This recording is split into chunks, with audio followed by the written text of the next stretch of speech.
وہاں میں بھی ہوں گی، اور ہاں، ناشتہ میں نے خود بنانا ہے، آپ کو وہیں بیٹھ کے کرنا ہوگا۔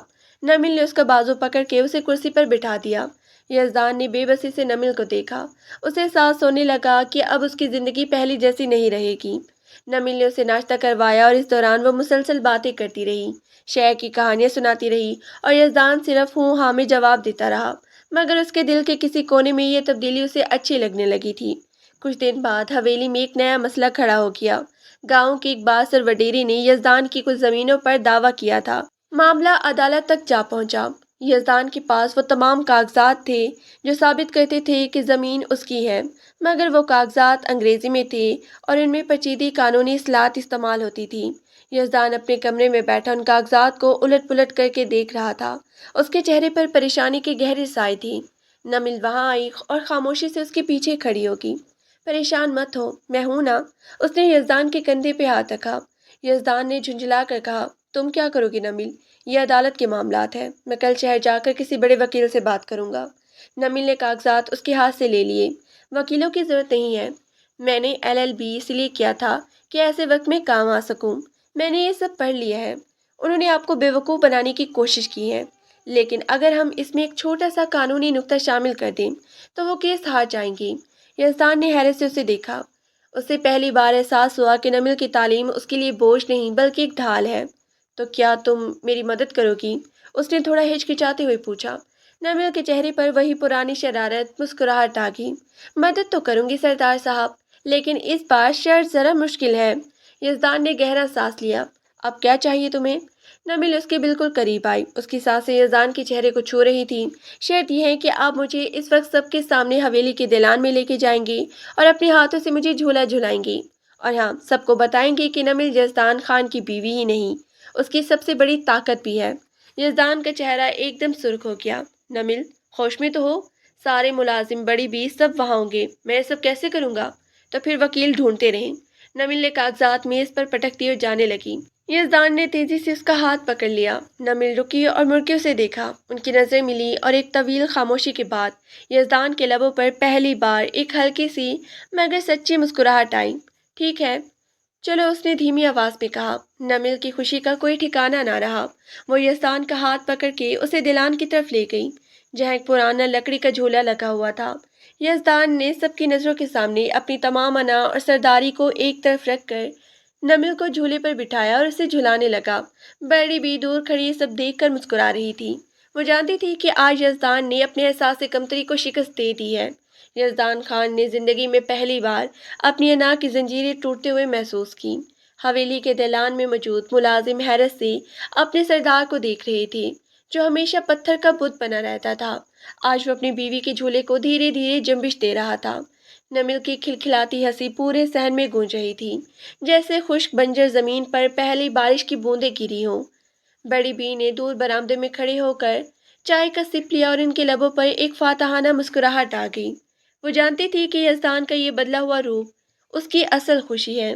بس یزدان، اب چھوڑے بھی، ورنہ مجھے چکر آ جائیں گے۔ نمل نے ہنستے ہوئے اپنا ہاتھ پیچھے کیا اور یزدان کی قمیض کا پلو پکڑ کے اسے روکا۔ یزدان رکا۔ اس کی سانسیں ذرا تیز تھی اور چہرے پر حیا کی ایک سرخی نمایاں تھی۔ اس نے ادھر ادھر دیکھا۔ ملازم فوراً اپنے کاموں میں مصروف ہو گئے، جیسے انہوں نے کچھ دیکھا ہی نہ ہو۔ تمہاری شرط پوری ہوگی نمل بی بی۔ اب ذرا ان کاغذات کا حل نکالو، ورنہ وہ وڈیرا کل پنچایت میں ہمیں نیچے دکھانے کی کوشش کرے گا۔ یزدان نے اپنی سنجیدگی بحال کرنے کی ناکام کوشش کرتے ہوئے کہا۔ نمل جھولے سے اتری اور اس کے سامنے آ کے کھڑی ہوگی۔ اس نے یزدان کی آنکھوں میں جھانکا، جہاں اب وہ پہلے والی دوری نہیں تھی۔ پریشان مت ہو سردار صاحب، اب اس حویلی کی عزت صرف آپ کی ذمہ داری نہیں ہے، میری بھی ہے۔ آپ بس یہ کریں کہ کل پنچایت میں مجھے اپنے ساتھ لے کر چلیں۔ یزدان کا رنگ فک ہو گیا۔ پنچایت میں؟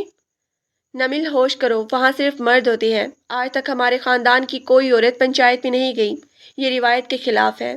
نمل نے اس کا ہاتھ تھام لیا اور بڑے یقین سے کہا، روایت انسانوں کے لیے ہوتی ہے، انسان روایت کے لیے نہیں۔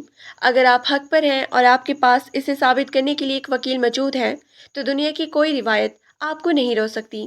میں وہاں آپ کی بیوی بن کر نہیں، آپ کی قانونی مشیر بن کے جاؤں گی۔ یزدان ایک لمحے کے لیے سوچ میں پڑ گیا۔ اسے نمل کی بات میں وزن محسوس ہوا، مگر اسے ڈر تھا کہ گاؤں کے لوگ کیا کہیں گے۔ لیکن پھر اس نے نمل کے پراعتماد چہرے کو دیکھا اور فیصلہ کر لیا۔ اگلے دن پنچایت کا سماع دینی تھا۔ گاؤں کے بڑے بڑے چودھری اور وڈیرے برگد کے پرانے درخت کے نیچے بیٹھے تھے۔ مخالف وڈیرا سائیں بخش اپنی مونچھوں کو تاؤں دیتے ہوئے فتح کے خواب دیکھ رہا تھا۔ اسے یقین تھا کہ یزدان خان ان پیچیدہ کاغذات کو نہیں سمجھ پائے گا اور زمین اس کے قبضے میں آ جائے گی۔ اسی دوران دو گاڑیاں پنچایت کے قریب آ کر رکی۔ پہلی گاڑی سے یزدان خان اترا اپنی روایتی جاہر جلال کے ساتھ، مگر سب کی آنکھیں تب کھلی کہ کھلی رہ گئیں جب دوسری گاڑی سے نمل اتری۔ اس نے ایک باوقار سفید سوٹ پہنا ہوا تھا اور سر پہ چادر اس طرح اوڑھی تھی کہ اس کی شخصیت میں رعب جھلک رہا تھا۔ اس کے ہاتھ میں ایک کالا بریف کیس تھا۔ پورے میدان میں سرگوشیاں شروع ہو گئیں۔ یہ کیا؟ یزدان خان عورت کو پنچایت میں لے آیا؟ یزدان نے سب کی نظروں کو نظر انداز کیا اور نمل کو اپنے ساتھ والی کرسی پر بٹھایا۔ سائیں بخش نے طنزیہ ہنستے ہوئے کہا، سردار صاحب، لگتا ہے اب مردوں کے فیصلے میں عورتیں بولیں گی۔ یزدان کچھ کہنے ہی والا تھا کہ نمل نے اسے ہاتھ کے اشارے سے روکا اور خود مخاطب ہوئی۔ سائیں بخش صاحب، بات مرد یا عورت کی نہیں، بات حق اور سچ کی ہے۔ آپ نے جو دعویٰ کیا ہے یہ زمین آپ کے دادا نے یزدان خان کو صرف استعمال کے لیے دی تھی، یہ سراسر جھوٹ ہے۔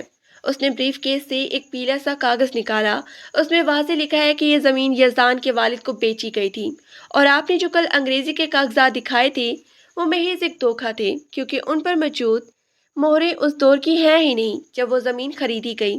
پورے مجمع پر سخت طاری ہو گیا۔ نمل نے ایک ایک کر کے قانونی نکات واضح کیے تو سائیں بخش کے پسینے چھوٹنے لگی۔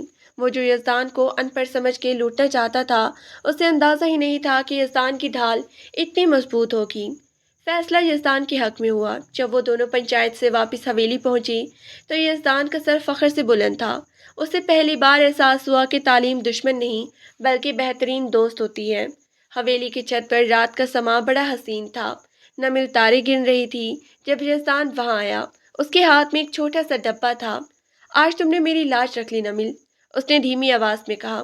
نمل مڑی اور مسکرائی۔ میں نے تو صرف اپنا فرض نبھایا ہے۔ یزدان نے وہ ڈبہ اس کی طرف بڑھایا۔ نمل نے اسے کھولا تو اندر سونے کی خوبصورت چوڑیاں تھیں۔ یہ کیا ہے یزدان؟ یہ میری طرف سے تمہاری اس مدد کی فیس ہے، یزدان نے مسکراتے ہوئے کہا۔ یہ پہلی بار تھا کہ وہ اس کے سامنے اتنا کھل کے بات کر رہا تھا۔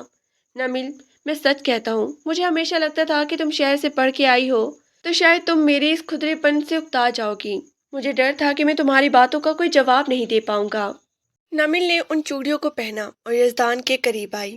یزدان، آپ کو پتہ ہے، شہر کے لوگ بہت باتیں کرتے ہیں مگر ان کی باتوں میں وہ وزن نہیں ہوتا جو آپ کی خاموشی میں ہے۔ مجھے آپ کا یہ کچا گھر، یہ مٹی اور آپ کی یہ سچائی پسند ہے۔ مجھے کبھی نہیں لگا کہ آپ مجھ سے کم ہیں۔ یزدان نے اس کا ہاتھ تھام لیا۔ مگر نمل، مجھے اب بھی بہت کچھ سیکھنا ہے۔ کیا تم مجھے سکھاؤ گی؟ نمل کی آنکھوں میں اچانک چمک آ گئی۔ کیا سکھاؤں؟ انگریزی یا قانون؟ نہیں، یزدان نے اس کی آنکھوں میں دیکھتے ہوئے کہا، مجھے یہ سکھاؤ کہ اپنی محبت کا اظہار کیسے کرتے ہیں۔ مجھے یہ سکھاؤ کہ تمہارے ساتھ ان سپنوں میں کیسے شامل ہوتے ہیں جو تم نے میری آنکھوں میں دیکھ کر بنے ہیں۔ نمل کا دل زور سے دھڑکا۔ اس نے اپنا سر یزدان کی شانے پہ رکھ دیا۔ اس کے لیے کسی کتاب کی ضرورت نہیں ہے سردار صاحب، اس کے لیے بس دل کا صاف ہونا ضروری ہے، جو آپ کے پاس پہلے سے ہے۔ اگلے چند ہفتے حویلی میں خوشیوں کی ایک نئی لہر لے کر آئے۔ اب یزدان خان بدل چکا تھا۔ وہ اب بھی سردار تھا، اب بھی سنجیدہ تھا، مگر صرف دنیا کے لیے۔ نمل کے سامنے وہ وہی یزدان بن جاتا جو وہ شاید بچپن میں تھا۔ ایک دوپہر یزدان اپنے کمرے میں کچھ حساب کتاب کر رہا تھا۔ نمل وہاں آئی اور خاموشی سے اس کی میز پر ایک آم رکھ دیا۔ یہ کیا ہے؟ یزدان نے پوچھا۔ یہ آم ہے یزدان، آپ نے کبھی آم کھایا ہے؟ نمل نے معصومیت سے پوچھا۔ یزدان ہنس پڑا۔ نمل، میں زمیندار ہوں، میرے اپنے آم کے باغات ہیں، یہ کیسے سوال ہے؟ نہیں، میرا مطلب ہے کہ کیا آپ نے کبھی اپنے ہاتھ سے آم چھیل کر کسی کو کھلایا ہے؟ نمل نے میز پر بیٹھتے ہوئے کہا۔ یزدان سمجھ گیا کہ اب پھر کوئی نئی شرط آنے والی ہے۔ نمل، مجھے کام کرنے دو۔ نہیں، پہلے یہ آم کاٹیں اور مجھے کھلائیں، پھر میں آپ کو وہ فائل دوں گی جو آپ ڈھونڈ رہے ہیں۔ نمل نے اس کی اہم فائل اپنے پیچھے چھپائے ہوئے کہا۔ یزدان نے سر پیٹ لیا۔ نمل، تم دن بدن ضدی ہوتی جا رہی ہو اور آپ دن بدن پیارے ہوتے جا رہے ہیں، نمل نے فوراً جواب دیا۔ یزدان لاجواب ہو گیا۔ اس نے وہ آم اٹھایا اور بڑی نفاست سے اسے کاٹنے لگا۔ نمل اسے غور سے دیکھ رہی تھی۔ وہ شخص جو خنجر چلانے اور گھوڑ دوڑانے کا ماہر تھا، آج ایک آم کاٹنے میں اتنی سنجیدگی دکھا رہا تھا جیسے یہ زندگی کا سب سے بڑا امتحان ہو۔ جب اس نے ایک کاش نمل کی طرف بڑھائی تو نمل نے ہاتھ آگے نہیں بڑھایا بلکہ اپنا منہ کھول دیا۔ یزدان ایک لمحے کے لیے ہچکچایا، پھر مسکراتے ہوئے اسے کھلانے لگا۔ ایک صبح جب نمل باورچی خانے میں بڑی بی کے ساتھ ناشتہ تیار کر رہی تھی، حویلی کے بیرونی دروازے پر دستک ہوئی۔ ملازم نے آ کر بتایا کہ شہر سے کچھ لوگ آئے ہیں جو نمل بی بی سے ملنا چاہتے ہیں۔ یزدان اس وقت مردان خانے میں بیٹھا کچھ حساب کتاب کر رہا تھا۔ جب اس نے سنا کہ نمل سے ملنے شہر سے لوگ آئے ہیں تو اس کے ماتھے پہ بل پڑ گئی۔ وہ خاموشی سے اٹھا، برآمدے میں آ کھڑا ہوا۔ سامنے 3 نوجوان لڑکی اور ایک لڑکی کھڑی تھی جو وضع و قطع سے کافی جدید اور پڑھے لکھے لگ رہی تھی۔ نمل، کیسی ہو تم؟ ان میں سے ایک لڑکی شہریار نے آگے بڑھ کے جوش سے کہا۔ وہ نمل کا یونیورسٹی کا بہترین دوست تھا۔ نمل کی آنکھوں میں خوشی کی چمک آ گئی۔ شہریار، تم سب یہاں؟ میں یقین نہیں کر سکتی۔ نمل نے فرتے جذبات میں ان سے باتیں شروع کر دی۔ وہ شہر کی باتیں کر رہی تھی، انگریزی کے جملے بول رہی تھی اور کہکے لگا رہی تھی۔ یزدان دور کھڑا یہ سب دیکھ رہا تھا۔ اسے اپنا آپ ایک دم اجنبی محسوس ہونے لگا۔ وہ جو اپنی حویلی کا شیر تھا، ان لوگوں کے درمیان اسے ایسے لگا جیسے وہ کوئی عام سا دیہاتی ہے۔ شہریار کی نظر یزدان پہ پڑی۔ نمل، یہ کون ہے؟ تمہارے بڑے بھائی یا کوئی ملازم؟ اس نے سادگی سے پوچھا، کیونکہ یزدان اس وقت سادہ شلوار قمیض اور چادر اوڑھے ہوئے تھا۔ نمل کا چہرہ ایک دم سفید پڑ گیا۔ اس سے پہلے کہ وہ کچھ کہتی، یزدان کے اندر کا سردار جاگ اٹھا، مگر اس بار غصے سے نہیں بلکہ ایک گہری چوٹ سے۔ یہ یزدان خان ہے، میری شوہر اور اس حویلی کے مالک، نمل نے فخر سے کہا اور یزدان کے قریب آ گئی۔ شہریار تھوڑا شرمندہ ہوا۔ او، آئی ایم سوری، مجھے اندازہ نہیں تھا۔ ہیلو یزدان صاحب، نمل نے بتایا تھا کہ آپ زمیندار ہیں، مگر یہ نہیں بتایا تھا کہ آپ اتنے روایتی ہیں۔ یزدان نے صرف سر ہلانے پہ اکتفا کیا اور خاموشی سے وہاں سے چلا گیا۔ اس کے کانوں میں شہریار کا وہ جملہ بڑا بھائی یا ملازم بار بار گونج رہا تھا۔ اس کی وہ تمام خود اعتمادی جو نمل نے بڑی مشکل سے بنائی تھی، ایک لمحے میں چکنا چور ہو گئی۔ اس شام یزدان کمرے میں نہیں آیا۔ نمل بار بار اسے فون کرتی رہی مگر اس نے اٹھانے کی زحمت نہیں کی۔ جب وہ سویرے واپس آیا تو اس کی آنکھیں سرخ تھیں۔ نمل دروازے پہ ہی کھڑی تھی۔ یزدان، کہاں تھے آپ؟ میں کتنا پریشان تھی، پتہ ہے آپ کو؟ یزدان نے اس کی طرف دیکھے بغیر جواب دیا، کام تھا بہت، تم جاؤ، تمہارے شہر والے دوست انتظار کر رہے ہوں گے، ان کے ساتھ گھومو، تمہیں ویسے بھی ان کی باتیں زیادہ سمجھ آتی ہیں۔ نمل اس کی لہجے کی تلخی سمجھ گئی۔ یزدان، یہ آپ کیا کہہ رہے ہیں؟ وہ صرف دوست ہیں، میں نے انہیں بتا دیا تھا کہ میں یہاں بہت خوش ہوں۔ یزدان مڑا اور نمل کی آنکھوں میں دیکھ کر بولا، خوش ہو یا بس گزارا کر رہی ہو؟ نمل، میں نے کل اپنی آنکھوں سے دیکھا جب تم ان کے ساتھ باتیں کر رہی تھی تو تم کتنی الگ لگ رہی تھی۔ تم وہ نمل تھی نہیں جو میرے ساتھ ہوتی ہو، تم وہ شہر کی نمل تھی جو بہت روشن، بہت ذہین تھی۔ میرے ساتھ تم صرف میری ضرورتیں پوری کرنے کے لیے رہتی ہو۔ یزدان، یہ آپ کی سوچ ہے، میری نہیں، نمل نے چلا کر کہا۔ میری سوچ نہیں نمل، یہی حقیقت ہے۔ میں تمہیں اس حویلی کی دیواروں میں قید نہیں رکھ سکتا۔ تمہارے دوست تمہیں شہر لے جانے کے لیے آئے ہیں، وہ چاہتے ہیں کہ تم کسی بڑی لا فرم میں کام کرو، جاؤ ان کے ساتھ، میں تمہیں نہیں روکوں گا۔ یزدان نے یہ کہہ کر کمرے کا دروازہ زور سے بند کیا۔ نمل وہیں کھڑی رہ گئی۔ اسے لگا جیسے اس کی برسوں کی محنت پر پانی بھر گیا۔ یزدان کی انا اس کی محبت سے بڑی ہو گئی تھی۔ نمل نے فیصلہ کر لیا تھا کہ وہ یزدان کی اتنی آسانی سے ٹوٹنے نہیں دے گی۔ اس نے اپنے دوستوں کو اگلے ہی دن واپس بھیج دیا، مگر یزدان کو یہ نہیں بتایا۔ اس کی بجائے اس نے ایک نیا ڈرامہ رچایا۔ 2 دن تک نمل نے یزدان سے بات نہیں کی۔ وہ خاموشی سے اپنے کام کرتی، اسے کھانا دیتی مگر اس کی طرف دیکھتی بھی نہیں۔ یزدان تڑپ اٹھا مگر اس کی مردانہ انا اسے جھکنے نہیں دے رہی تھی۔ تیسرے دن نمل نے اپنا بیگ پیک کرنا شروع کر دیا۔ یزدان کمرے میں داخل ہوا تو اسے بیگ پیک کرتا دیکھ کر اس کے دل کی دھڑکن رک گئی۔ یہ کیا کر رہی ہو؟ اس نے کانپتے آواز میں پوچھا۔ وہی جو آپ چاہتے ہیں، میں شہر جا رہی ہوں، نمل نے اسپاٹ لہجے میں کہا۔ یزدان کے پاؤں تلے سے زمین نکل گئی۔ نمل، میرا مطلب وہ نہیں تھا، میں تو بس کیا یزدان، آپ کو مجھ پہ بھروسہ نہیں تھا یا اپنی محبت پر؟ آپ نے ایک جملے کی خاطر ہمارا رشتہ داؤ پہ لگا دیا۔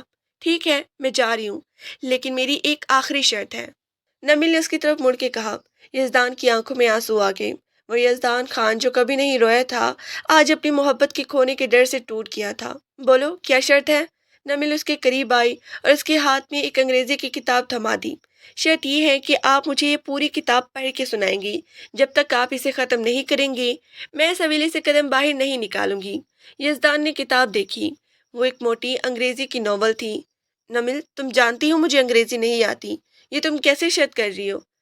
اگر آپ میرے لیے پنچایت میں عورتوں کو بٹھا سکتے ہیں تو میرے لیے ایک کتاب نہیں پڑھ سکتی؟ نمل نے چیلنج کیا۔ میں آپ کو سکھاؤں گی، روز ایک صفحہ۔ جب کتاب ختم ہوگی تو میں تب فیصلہ کروں گی کہ مجھے جانا ہے یا نہیں۔ یزدان نے کتاب کو مضبوطی سے تھام لیا۔ اس کی آنکھوں میں ایک نیا عزم تھا۔ ٹھیک ہے نمل، میں پڑھوں گا، میں ثابت کروں گا کہ میں تمہارے قابل ہوں۔ اب حویلی کا ماحول بالکل بدل گیا تھا۔ روز رات کو یزدان اور نمل لائبریری میں بیٹھتی۔ نمل اسے ایک ایک لفظ کا تلفظ سکھاتی، اس کا مطلب سمجھاتی۔ یزدان جو کبھی کتابوں سے بھاگتا تھا رات بھر جاگ جاگ کر سبق یاد کرتا۔ اسی دوران ان کے درمیان وہ تلخیاں ختم ہونے لگیں جو شہر کے دوستوں کے آنے سے پیدا ہوئی تھی۔ یزدان کو احساس ہوا کہ تعلیم صرف ڈگری نہیں بلکہ اپنے ساتھی کے ساتھ قدم سے قدم ملا کر چلنے کا نام ہے۔ یزدان، آپ کو پتہ ہے آپ دنیا کے سب سے بہترین طالب علم ہیں۔ اس نے اس کے ہاتھ پر اپنا ہاتھ رکھا۔ یزدان مسکرایا۔ اور تم دنیا کی سب سے سخت استاد۔ اچانک یزدان نے کتاب بند کر دی اور نمل کا چہرہ اپنے ہاتھوں میں لے لیا۔ نمل، مجھے معاف کر دو، میں نے تمہیں شک کی نظر سے نہیں دیکھا تھا، میں تو بس خود سے ڈر گیا تھا، مجھے لگ رہا تھا کہ شہر کی چمک دھمک تمہیں مجھ سے چھین لے گی۔ نمل نے اپنا سر اس کے سینے پر رکھ دیا۔ پاگل، شہر کی چمک دھمک میں وہ سکون کہاں جو آپ کے اس کھدرے ہاتھوں میں ہے؟ یزدان، محبت میں کوئی چھوٹا بڑا نہیں ہوتا، ہم ایک دوسرے کو مکمل کرتے ہیں۔ حویلی میں سب سو رہے تھے۔ سائیں بشت کے آدمیوں نے حویلی کے اناج کے گوداموں کو آگ لگا دی۔ آگ کی لپٹیں آسمانے سے باتیں کرنے لگیں۔ یزدان کی آنکھ کھلی تو اس نے باہر شور سنا۔ وہ فوراً اپنی پستول نکال کر باہر بھاگا۔ نمل بھی اس کے پیچھے آئی۔ یزدان، باہر مت جائیں، وہ لوگ مسلح ہیں، نمل نے خوفزدہ ہو کر کہا۔ یزدان نے ایک بار نمل کو دیکھا۔ اس کی آنکھوں میں وہی پرانا سردار واپس آ چکا تھا۔ نمل، آج میری تعلیم کا نہیں میری غیرت کا امتحان ہے، تم اندر رہو۔ یزدان نے اکیلے ہی ان گنڈوں کا مقابلہ کیا۔ آگ کی تپش میں اس کا چہرہ تپ رہا تھا مگر وہ پیچھے نہیں ہٹا۔ اس نے اپنی جان پہ کھیل کر نہ صرف آگ بجھائی بلکہ سائیں بشت کے 2 آدمیوں کو بھی پکڑ لیا۔ یزدان، آپ ٹھیک تو ہے نا؟ وہ زوروں کا تار رو رہی تھی۔ یزدان نے مسکرانے کی کوشش کی۔ دیکھو نمل، میں نے اپنی زمین بچا لی۔ نمل نے اس کے زخموں کو اپنے دوپٹے سے صاف کیا۔ آپ نے صرف زمین نہیں بچائی، آپ نے میرا مان بچا لیا۔ کچھ دن بعد جب یزدان صحت یاب ہوا تو اس نے نمل کو بتایا کہ وہ اسے کہیں لے جانا چاہتا ہے۔ اب کہاں کی شرط ہے؟ نمل نے ہنستے ہوئے پوچھا۔ یزدان اسے لے کر گاؤں کے ایک پرانے اسکول کی عمارت کے پاس پہنچا جسے اب نئے سرے سے رنگ و روگن کیا گیا تھا۔ اسکول کے گیٹ پر ایک بڑی تختی لگی تھی، نمل یزدان خان ایجوکیشنل سینٹر۔ نمل کی آنکھیں حیرت سے پھیل گئیں۔ یہ کیا ہے یزدان؟ یہ تمہارا خواب ہے نمل۔ میں نے فیصلہ کیا ہے کہ اس گاؤں کا بچہ اب میری طرح ادھورا نہیں رہے گا۔ میں یہاں تم سے کہوں گا کہ تم اس اسکول کو چلاؤ، یہاں بچوں کو پڑھاؤ اور ان بڑوں کو بھی جو میری طرح پڑھنا چاہتے ہیں، یزدان نے بڑے فخر سے کہا۔ نمل کی آنکھوں میں خوشی کے آنسو آ گئے۔ یزدان، یہ میری زندگی کا سب سے بڑا تحفہ ہے۔ یزدان نے اس کا ہاتھ تھاما۔ نمل، اب وہ کتاب ختم ہونے والی ہے، کیا اب بھی تم شہر جاؤ گی؟ نمل نے اسے گلے لگا لیا۔ میں کہیں نہیں جا رہی یزدان، میری منزل، میرا شہر، میرا سب کچھ تو آپ کے پاس ہے۔ یزدان اور نمل کی زندگی میں اب ایک نیا توازن آ گیا تھا۔ اسکول کی عمارت نہ صرف گاؤں کے بچوں کے لیے امید کی کرن تھی بلکہ یزدان کے لیے اپنے اندر موجود اس خلا کو بھی بھر رہی تھی جو برسوں سے ادھورا پن بن کے اسے چپتا تھا۔ شام کے سائے گہرے ہو رہی تھی اور حویلی کے کشادہ صحن میں رات کی رانی کی بھینی بھینی خوشبو رچی بسی تھی۔ نمل برآمدے میں بیٹھی کچھ رجسٹر دیکھ رہی تھی۔ یہ ان بچوں کے نام تھے جنہوں نے اسکول میں داخلہ لیا تھا۔ یزدان خاموشی سے آ کر اس کے پیچھے کھڑا ہو گیا اور اس کے سر پہ ہاتھ رکھا۔ تھک نہیں جاتی تم؟ سارا دن حویلی کے کام پھر یہ اسکول کی فکر۔ یزدان کا لہجہ پہلے جیسے کھدرا نہیں رہا تھا، اس میں ایک ایسی مٹھاس آ گئی تھی جو صرف نمل کے لیے مخصوص تھی۔ نمل نے سر اٹھا کر اسے دیکھا اور مسکرائی۔ تھکن کیسے یزدان؟ جب میں ان چھوٹے چھوٹے بچوں کی آنکھوں میں خواب دیکھتی ہوں تو میں ساری تھکن اتر جاتی ہے، اور پھر میرے پاس آپ جیسے ساتھی ہے جو ہر قدم پر میرا حوصلہ بڑھاتے ہیں۔ یزدان اس کے پاس ایک کرسی کھینچ کر بیٹھ گیا۔ نمل، میں یہ سوچ رہا تھا کہ ہم اسکول میں ایک چھوٹی سی لائبریری بھی بنانی ہے، ایسی کتابیں ہوں جو ان بچوں کو صرف سبق نہ پڑھائیں